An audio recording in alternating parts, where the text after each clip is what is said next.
Bismillahirrahmanirrahim. Assalamualaikum warahmatullahi wabarakatuh.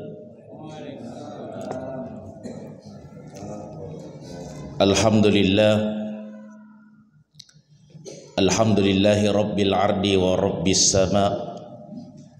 Khalaqa adama wa 'allamahul asma. Asyhadu an la ilaha illallah wahdahu laisa lahu andadu wa la ashbahu wa la syuraka. Wa asyhadu anna sayyidina Muhammadun khatimur rusuli wal anbiya. Allahumma salli wa sallim wa barik ala sayyidina Muhammad wa ala alihi wa da'ina bida'watihi ila yaumil liqa. Amma ba'd. Qala Allah Ta'ala fi kitabihil karim wa huwa asdaqul qailin. A'udzu billahi minasy syaithanir rajim. Bismillahirrahmanirrahim. Inna a'tainakal kautsar fasalli li rabbika wanhar inna syani'aka huwal abtar. Wa qala aidan an Anas radhiyallahu anhu qala Rasulullah sallallahu alaihi wasallam man wajada sa'atan falam yudahi fala yaqrabanna musallana, rawahul Ahmad. Sadaqallahul azim wa sadaqa rasulil karim wa nahnu ala dhalika minasyahidina wasyakirin walhamdulillahi rabbil alamin. Hadirin wal hadirat jamaah Masjid Al-Mukhlisin dan yang sempat menyaksikan melalui tayangan YouTube, semoga insyaallah seluruhnya dimuliakan dan dirahmati Allah Subhanahu wa ta'ala. Alhamdulillah, barusan telah kita laksanakan salat maghrib secara berjamaah. Semoga insyaallah salat maghrib yang telah kita laksanakan bersama mudah-mudahan menjadi amal ibadah buat kita dan sekaligus menjadi wasilah buat kita. Semoga insyaallah menambah pundi-pundi amal kebaikan kita untuk meraih ridha Allah Subhanahu wa ta'ala. Jamaah Masjid Al-Mukhlisin yang insyaallah seluruhnya dimuliakan dirahmati Allah. Yang pertama, saya ingin menyampaikan kepada guru-guru kami, orang tua kami, pengurus, bahwa tadi itu saya khawatir bilang saya tidak dapat sholat maghrib. Ya, kenapa? Karena waktu sore kami diamanahkan mengisi pengajian majelis taklim Gurunda itu di Maros. Saya sempat tadi mau menelpon sama Gurunda, tapi saya khawatir lagi. Dia bilang, kenapa iakan kalau tidak bisa? Itu yang saya khawatirkan. Gurunda saya itu sering biasa napring juga kita supaya bertanggung jawab. Makanya saya tadi usahakan, saya bilang insyaallah meskipun mungkin saya dapat ini masbuk, tapi mudah-mudahan bisa sampai di sini dalam keadaan sehat dan selamat. Kemudian yang kedua, mudah-mudahan juga saya tidak keliru. Ayahanda Gurunda Ustadz Muhammad Kurdi, tidak tahu beberapa hari yang lalu juga sempat membahas fikih tentang kurban. Ya, subuh ya, insyaallah. Jadi ini sebenarnya nyambung. Ya, karena yang kita mau bahas ini adalah makna kurban. Ya. Jadi sebelum kita masuk ke makna kurban, saya ingin sedikit mengupas bagaimana sejarah kurban ini sampai bisa terjadi kepada Nabi tercinta Nabiullah Ibrahim alaihi salam, dan itu menjadi ujian terbesar dalam sejarah peradaban manusia. Bahkan sampai hari ini inilah yang menjadi syariat buat kita umatnya Rasulullah Sallallahu Alaihi Wasallam. Jadi dalam kitab Mishkatul Anwar itu diceritakan suatu hari Nabi Ibrahim alaihi salam, beliau sementara mengembalakan hewan ternaknya. Jadi kalau di dalam kitab itu dijelaskan kalau khusus sesaman pada saat itu Nabi Ibrahim lah yang sangat kaya. Di situ diceritakan Nabi Ibrahim memiliki 1000 ekor unta, 10.000 ekor domba, dan 12.000 ekor kambing. Artinya kalau untuk sesamannya Nabi Ibrahim lah ini yang sangat kaya kalau persoalan hewan ternak. Mungkin kalau kita di Makassar ada yang pengusaha kambing, tidak ada mungkin pengusaha kambing yang sampai 12.000 hewan ternaknya. Ya, saya pernah tanya-tanya itu di Jalan 9. Kemudian ada lagi di sananya itu Pak Ustadz, Jalan Lamuru. Tidak ada yang sampai 12.000. Jangankan 12.000, 1.000 saja tidak ada apa lagi. Ya, jadi cocok kalau saya bilang kalau zamannya Nabi Ibrahim lah yang sangat kaya pada saat itu. Hingga datang umatnya yang melihat Nabi Ibrahim mengembalakan hewan ternaknya. Lalu beliau menyampaikan, "Wahai Ibrahim, siapakah punya hewan ternak yang sebanyak ini?" Karena kalau kita dari tadi Pak, saya jangankan dibilang 1.000, mungkin barangkali ayam saja 10 ekor setengah mati kita gembalakan. Ini bayangkan tadi unta 1.000, kemudian dombanya 10.000, kambingnya 12.000. Kalau dijumlah semua itu Pak, berapa itu ya? Ya berapa? Masa 30 Pak? 1.000, 10.000, 12, 23 ya. Ya inilah kalau juga kita lemah dengan perhitungan. Alhamdulillah kita di sini banyak yang bisa kali-kali dengan tambah-tambah. Mudah-mudahan juga kuat juga bagi-bagi. Ya. Masya Allah, apa jawaban istimewa dari seorang Nabi Ibrahim? Beliau menjawab begini, "Wahai umatku, ketahuilah seluruh hewan ternak yang engkau lihat dan saksikan di depanmu, itu semua adalah milik Allah. Tapi untuk sementara dititipkan kepadaku." Ini luar biasa, ini jawaban seperti ini. Berbanding terbalik biasa sekarang sama anak tak. Siapa punya rumah itu? Rumahku. Andai kan dengar bapaknya itu pasti bapaknya akan bilang, keluar dari sini. Saya punya rumah baru kau bilang rumahmu. Itulah jawaban istimewa dari seorang Nabi Ibrahim. Lalu setelah itu umatnya berkata, "Wahai Nabi Ibrahim, tidak takutkah engkau dengan jumlah hewan yang sebanyak ini engkau kehilangan?" Ini juga jawaban luar biasa tahu. Jawaban dari seorang Nabi Ibrahim, "Wahai umatku, saya sudah berusaha untuk membuat pagar mengandang ini dari tadi hewan ternak. Lalu saya juga sudah berusaha memperhatikan, selebihnya ada Allah yang maha menjaga." Ini juga tahu jawaban istimewa.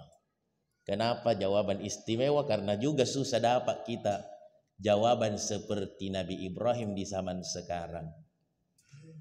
Ambil dulu itu motor tak. Apa dia bilang? Jangan ada Allah yang maha menjaga. Begitu sebentar kecurian, Nabi bilang, di mana ini Allah? Kenapa? Karena dia tidak kunci leher dulu, amankan dulu, lalu dia minta tawakal kepada Allah. Tapi langsung tawakal. Inilah perlunya dari tadi ada usaha ikhtiar. Baru kita tawakal. Ada pertanyaan yang sangat luar biasa yang diajukan oleh umatnya.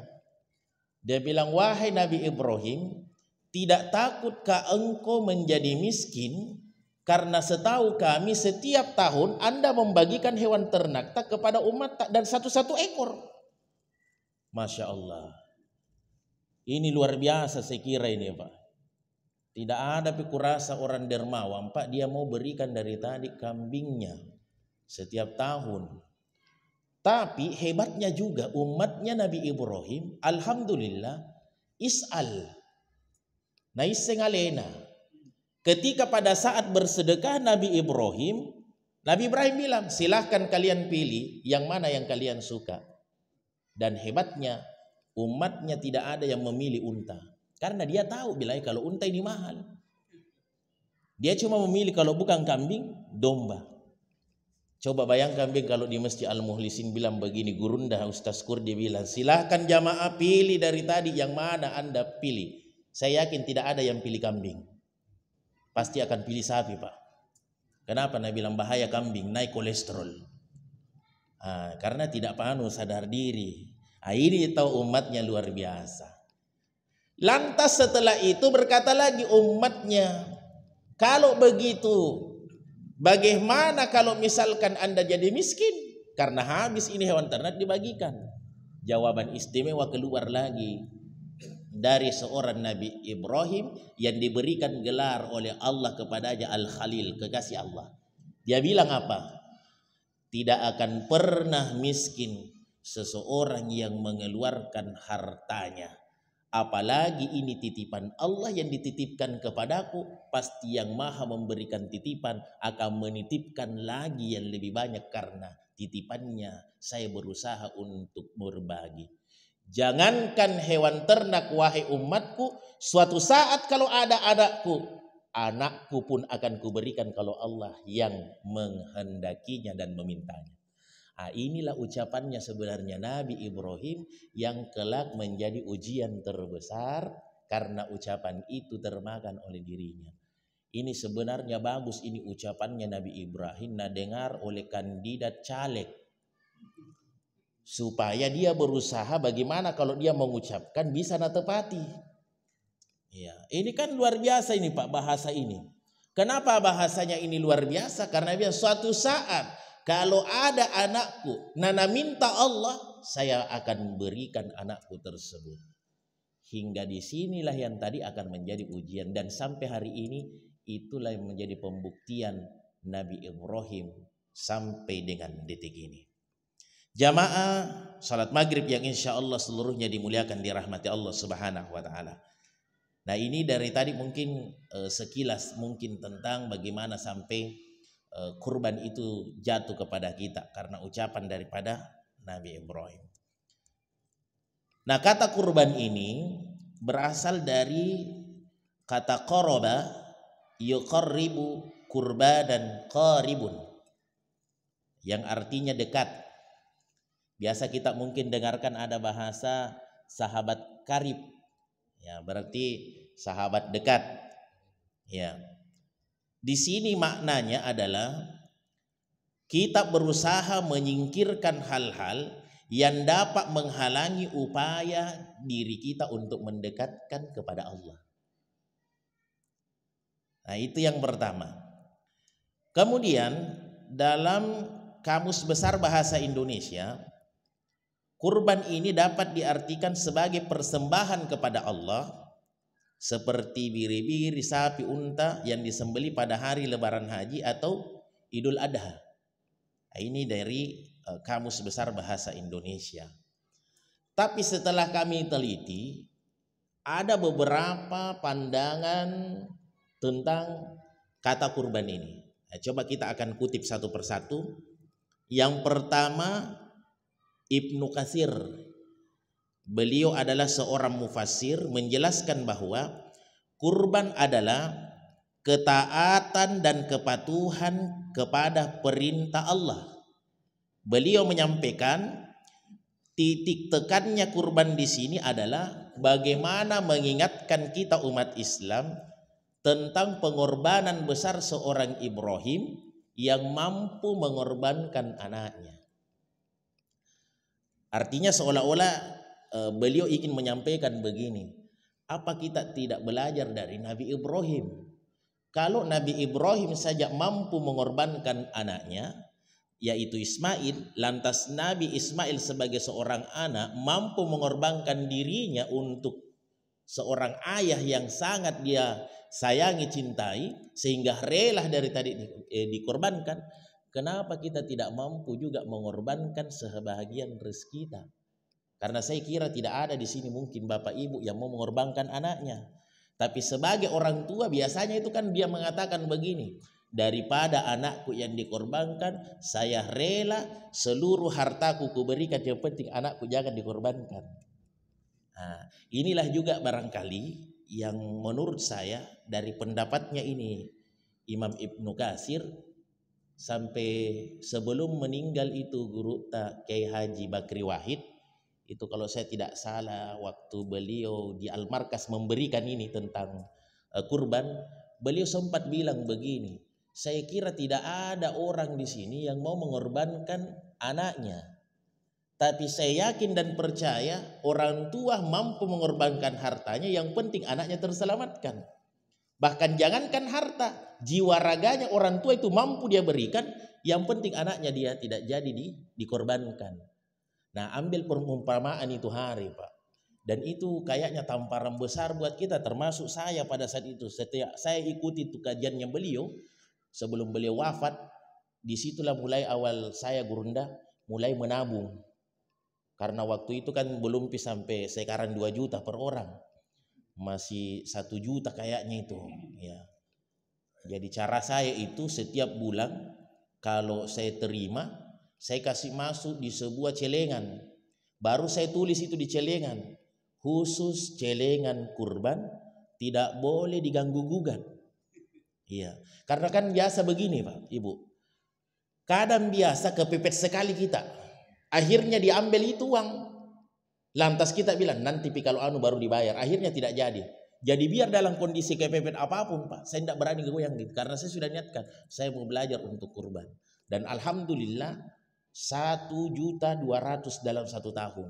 Waktu itu kan masih ada orang 1 juta kan, belum sekarang karena masih murah kehidupan pada saat itu. 1 juta itu per orang, itulah yang saya hasilkan dari hasil tabungan kurban saya. Ternyata ada lebihnya 200, itu bukan lebih, pembeli bumbunya ternyata.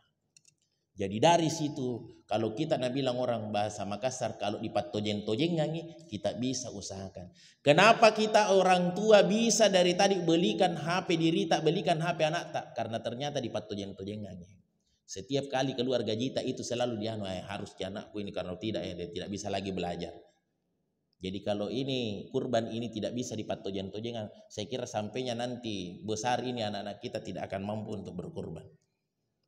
Itu yang pertama dari Imam Ibnu Katsir. Yang kedua, seorang pemikir Islam namanya Sayyid Qutb. Beliau mengatakan bahwa kurban adalah simbol pengorbanan diri dan harta benda demi kepentingan agama. Menurut beliau, kurban ini sebagai bentuk pendidikan spiritual bagi umat Islam untuk selalu siap mengorbankan apa saja yang mereka cintai demi ketaatannya kepada Allah dan mendekatkan dirinya kepada Allah Subhanahu wa taala. Ini agak sedikit ini kayaknya saya kutub. Jadi kalau kalau kita dari tadi tidak mengorbankan anak tak ada harta. Kalau ini tosen dari tadi seolah-olah dia ingin menggambarkan apa yang kau cintai itu yang kau korbankan. Bahasa lain ini bisa jadi hampir bahasanya itu orang tua kita dulu Pak. Ada nak sepatumu 2 pasang, yang mana yang paling kau cintai itu yang kau berikan, yang paling kau suka. Tapi sekarang ini terbalik kayaknya anak-anak, yang mana yang rusak nah itu yang kau kasih orang. Coba perhatikan begitu, biasa kan yang tidak terlalu dipakai baru kita kasih orang kan. Kalau dulu itu bahasanya orang tua, yang mana nak kau paling sukai itu yang kau kasih orang. Karena apa? Kalau itu yang kau paling sukai baru kau berikan sama orang, pasti kesukaannya itu orang pasti melebihi rasa sukamu dengan benda tersebut. Luar biasa ini orang tua kita. Yang ketiga, Prof. Dr. M. Quraisy Shihab, seorang cendekiawan dan mufassir Indonesia, menjelaskan bahwa kurban bukan hanya sekedar penyembelihan hewan, tetapi memiliki dimensi sosial yang mendalam. Maksudnya adalah kurban ini adalah sarana untuk meningkatkan solidaritas Islam, berbagi dengan sesama, terutama kepada mereka yang membutuhkan. Nah, ini ada beberapa pengalaman ini Gurunda yang saya bisa juga bagi di sini. Mudah-mudahan juga tepat sasaran kepada yang menerima. Kan itu kita tahu bahwa dibagi 3 itu di Gurunda di 1 untuk yang berkorban, 1 sedekah bagi orang yang kaya termasuk, dan itu bagi yang fakir ya. Itu yang sering saya dengar seperti itu. Bahkan dalam kajian itu saya tidak tahu kalau bertambah lagi 4 ya. Oke. Nah, ternyata ada kejadian ketika dibawakan itu, Pak. Ada laporan dari yang membawa, Ustadz, ternyata itu yang kita berikan dia jual kembali, Ustadz, itu daging. Dia jual, Pak. Tapi saya langsung serta-merta tidak langsung menghakimi itu orang. Bilang begini, nak, kau bisa jadi saksi? Dia bilang bisa, Ustadz, saya bisa tunjukkan. Nah, kalau begitu, kalau sebentar ini selesai, kita dulu selesaikan itu. Apa masalahnya? Nah, singkat kisah, begitu sore, Pak, selesai ceritanya itu acara pembagian, kami datang ke situ. Dan ternyata si tuan rumah mengakui, ya Ustadz, betul itu daging pembagian yang kami dapat dari masjid, kami jual. Saya bilang, kenapa ibu kita jual? Nah, ini dari tadi pembagian tak. Ini berhak kita dari tadi konsumsi. Tapi itu yang membuat air mata saya, Pak, menangis. Karena apa? Dia bilang, percuma juga Ustadz, saya terima ini daging, saya pasti harus masak, ku belikan pi bumbu. Nah, ini kan tidak ada pembeli bumbuku. Jadi lebih bagus saya jual itu untuk belikan dari tadi nasi. Di situ langsung, kalau begitu supaya tidak salah sasaran lagi bagi orang-orang yang kasihan seperti ini, ya memang harus didata kehidupannya. Mungkin alangkah baiknya itu dagingnya mungkin dimasak, setelah masak baru kita bawakan kepada mereka, jadi sisa langsung makan. Karena saya juga berpikir kalau tidak tertutup kemungkinan, Pak, banyak yang kasih mungkin tidak apa-apa lagi, jual lagi tuh. Karena dia berpikir, Pak, mau kuapain ini? Saya mau masak, saya butuh lagi pembeli untuk belikan bumbunya. Ya, bagus kalau tidak ada jelasan. Dia bilang, lagian Ustadz kami ini berdua mama suami istri, usiaku 80, kalau makan nggak daging naik lagi kolesterolku kodong. Untung kalau tidak ada keluar begitu alasannya. Tapi dari sini kita harusnya memang belajar bahwa memang bisa jadi, Pak, yang kita harus bagikan itu bukan dalam bentuk mental lagi, tapi bisa jadi seperti itu untuk memudahkan bagi masyarakat kesini. Memang betul-betul dia tidak bisa beli itu dari taik bumbunya, dia tidak bisa masak karena mungkin keterbatasan ekonomi, apalagi kalau sudah tua, sisa dia mungkin dibawakan yang masaknya begitu. Jamaah yang insya Allah dimuliakan dirahmati Allah Subhanahu Wa Taala. Kemudian yang ketiga, Buya Hamka. Nah, ini seorang ulama dan penulis Indonesia melihat bahwa kurban ini sebagai simbol keikhlasan dan pengorbanan dalam menjalankan perintah Allah.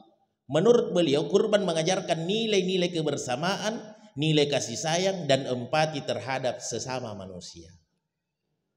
Nah, ini dia rangkum lagi nih kalau Buya Hamka, bahwa kurban itu bukan hanya ternyata menyembelih hewan, tetapi ini lebih sedikit kayaknya maknanya, bahwa kalau ada rasa empatimu sama orang itu juga kurban ternyata namanya. Ada kebakaran, habis hartanya, dikasih dari tadi bantuan beras, dikasih pakaian, tempat tinggal yang layak, minimal mungkin dikasih tenda, itu bentuk kurban. Karena lebih dia titik beratkan di situ adalah mengajarkan nilai-nilai kebersamaan, kasih sayang dan empati terhadap sesama. Yang selanjutnya, Dr. Yusuf Qaradawi, seorang ulama Timur Tengah, cendekiawan Islam kontemporer. Beliau menyampaikan bahwa kurban adalah manifestasi dari ibadah, pendekatan diri kepada Allah, juga sebagai aspek sosial yang penting, yaitu mempererat tali persaudaraan dan memastikan bahwa semua anggota masyarakat termasuk yang kurang mampu dapat merasakan kebahagiaan pada saat hari raya Idul Adha. Jadi susah juga ini kayaknya Pak, kalau ada di antara kita lagi seperti tahun kemarin, kasihan. Sampai sore berdiri karena kupon dia pegang. Begitu ditunggu-tunggu Pak, tidak dapat, kasihan. Tidak dapat.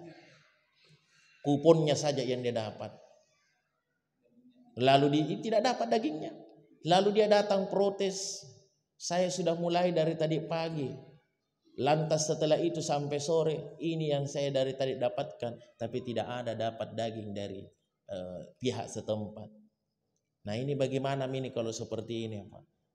Bagaimana kasihan bisa merasakan kebahagiaan? Bahkan saya masih ingat itu, tidak tahu 2 tahun yang lalu kayak itu ada kasihan itu yang sempat pingsan di situ Pak, hanya gara-gara untuk antrian.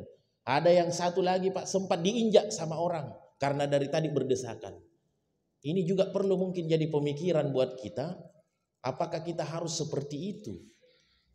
Karena kami saja itu yang alhamdulillah beberapa tahun itu Gurunda, kami ceritanya anak remaja masjid itu yang langsung membagikan kepada warga yang betul-betul dari tadi sudah terdata dari RW.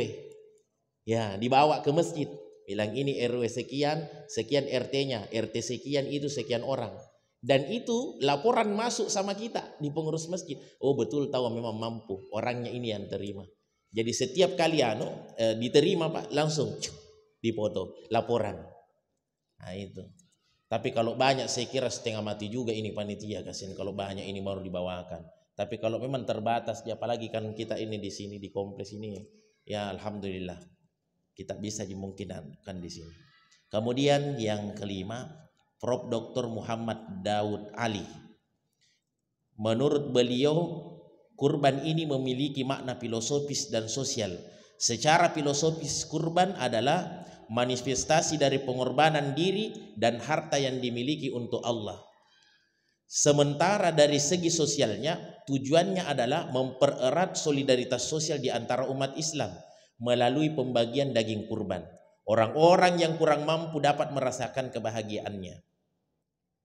Ini. Kemudian yang terakhir, Kiai Haji Aliyafi menjelaskan bahwa kurban adalah bentuk konkret dari ibadah sosial yang diamanahkan oleh agama Islam.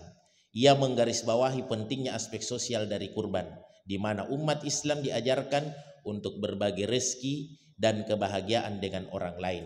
Kurban juga mengajarkan nilai-nilai pengorbanan, kepedulian, dan persaudaraan di antara sesama umat Islam. Dari semua pendapat ini secara umum, para ahli bersepakat bahwa kurban memiliki makna yang sangat luas dan mendalam. Di satu sisi kurban adalah bentuk ketaatan dan pengorbanan kita kepada Allah Subhanahu wa taala. Di sisi lain, kurban juga mengandung nilai-nilai sosial yang tinggi seperti kepedulian, solidaritas, dan persaudaraan di antara umat Islam. Bahkan ini mohon maaf bukan cuma umat Islam yang rasakan. Karena itu dari tadi. Mungkin yang keempat tadi itu yang bisa lagi di luar daripada itu. Ya. Jadi mudah-mudahan ini dari makna kurban ini bisa mengajarkan kepada kita supaya kalau Allah memberikan kita rezeki, apalagi kalau berlebih, mudah-mudahan kita juga bisa berkurban sebagaimana pengorbanan Nabi Ibrahim beserta keluarganya. Penutup, ada hadis yang kami bacakan yang diriwayatkan oleh Imam Ahmad, "Mau wajada sa'atan falam yudahi fala yaqrabanna musallana." Barang siapa yang memiliki kemampuan tetapi dia tidak berkurban, kata Rasulullah sallallahu alaihi wasallam, maka janganlah sekali-kali mendekati tempat salat kami. Seolah-olah Nabi ingin mengajarkan kalian mampu tidak berkorban, buat apa Anda pergi salat sementara nilai sosialmu kau tidak miliki. Semoga dengan ini kita bisa mengisi daripada daftar nama-nama berkurban di Masjid Al-Mukhlisin. Mudah-mudahan bisa sampai berapa kelompok itu? 18. Insya Allah mudah-mudahan. Semoga bermanfaat. Lebih kurangnya mohon dimaafkan. Kebenaran dari Allah, salah khilaf dari penceramah pribadi. Akhirul kalam. Wallahu muwaffiq ila aqwamut thariq. Nun wal qalam wa ma yasturun. Assalamualaikum warahmatullahi wabarakatuh.